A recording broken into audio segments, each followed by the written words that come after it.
Now we all have the idea in our heads of the stereotypical watch snob. They are usually middle upper class with aspirations of being higher up the ladder, very opinionated, and of course, Rolex wearers. It's a Rolex! They absolutely hate quartz and anything common that is too accessible to the masses. Now these guys lust for the rare and exclusive until it comes into the reaches of the common riffraff, basically the scum, like me and you. Pond scum. Then of course it becomes an object of total disdain. These guys usually wear suits, designer labels, polo shirts, and of course my favorite, chinos. They have a dress code, this is what they wear there. Not forgetting of course their love of taking wrist shots with the steering wheel. I mean, you can't forget that one. Now there are a number of YouTube videos out there about how much we all hate and how to buy a watch even a watch snob can't hate, which I personally find very ironic.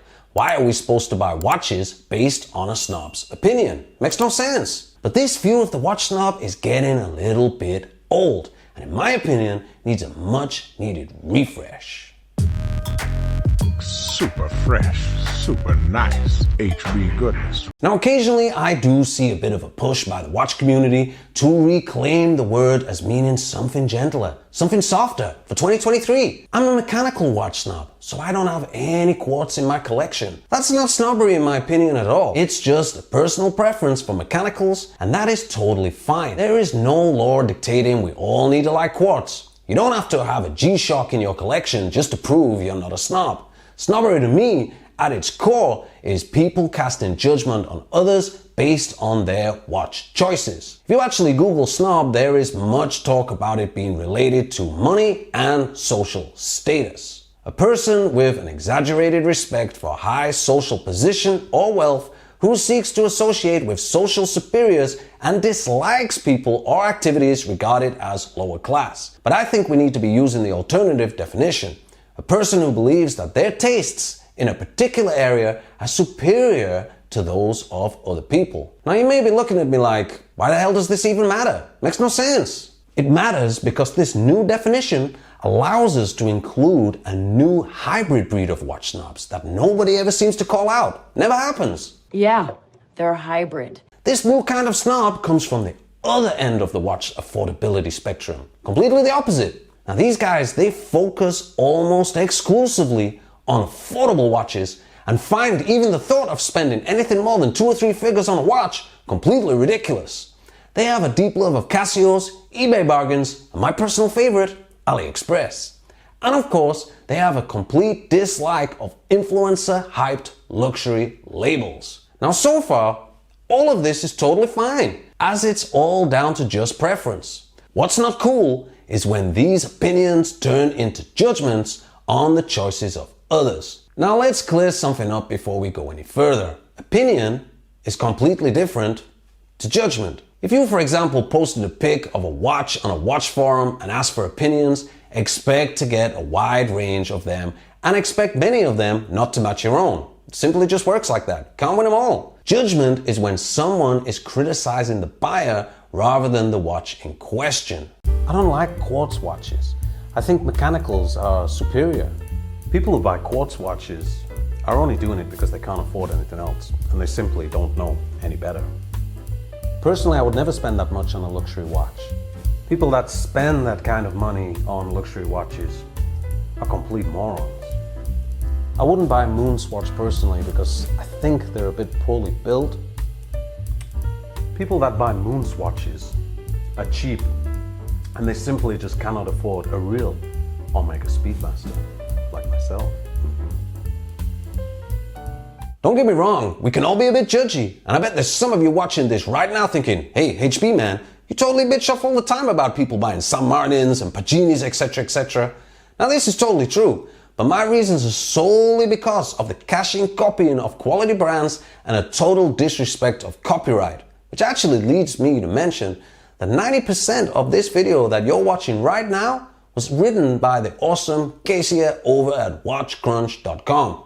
And you can actually read more of her watch material on her collaborative blog at theescapementroom.com. I'll leave a link in the description for this, because you should seriously check it out. So now we know exactly what a watch snob looks like in all its forms. How exactly do we tackle one in a normal situation? Well, I'm sorry, but this isn't gonna be the answer that you wanna hear.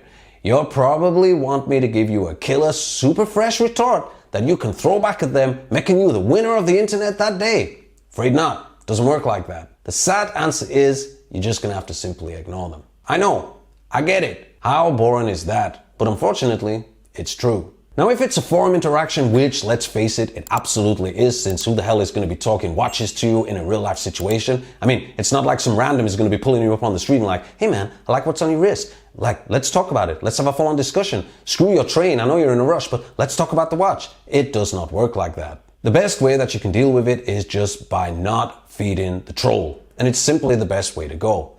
You're never gonna win an argument with these people because their beliefs are just part of their core values. So don't even try. But one thing I hate more than anything is seeing in response to watch snobbery is when the individual on the receiving end actually agrees with the snob. Seriously, I've seen it many times and I can't believe that it actually happens. This is completely sacrilege, criminal, and certainly not how it should be done. Hey man, look at this super fresh watch that I bought today.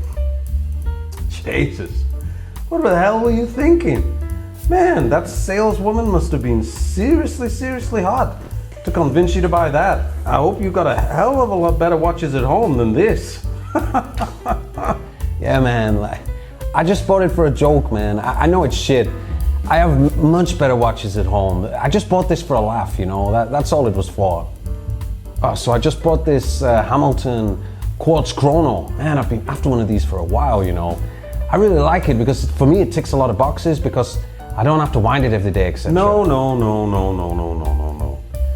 You need to have the automatic version. The quartz watch is for noobs, which clearly is you. You need the automatic. You need to have the feel of the rotor in your life, on your wrist, and as far as I'm concerned, anything else will not matter. Please, try again. Yeah, no. I only bought it really to test it because I was thinking about getting the automatic anyway, but yeah, you know, I thought I'd test this first, but yeah, I'm gonna get the automatic anyway because I mean, it's a much superior watch and I need that definitely. Yeah. No, I will get that one for sure. This was just a tester.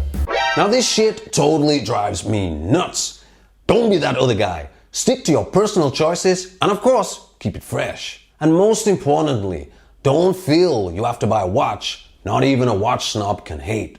So what do you guys actually think about this? Does snobbery by definition need to involve looking down on cheaper watches, or can it simply go both ways? Feel free to drop a comment in the comment section below, as your feedback of course is always valued. Guys, if you like this video, please feel free to hit a like on it, and of course you can always subscribe to the HP channel. And as always guys, till next time.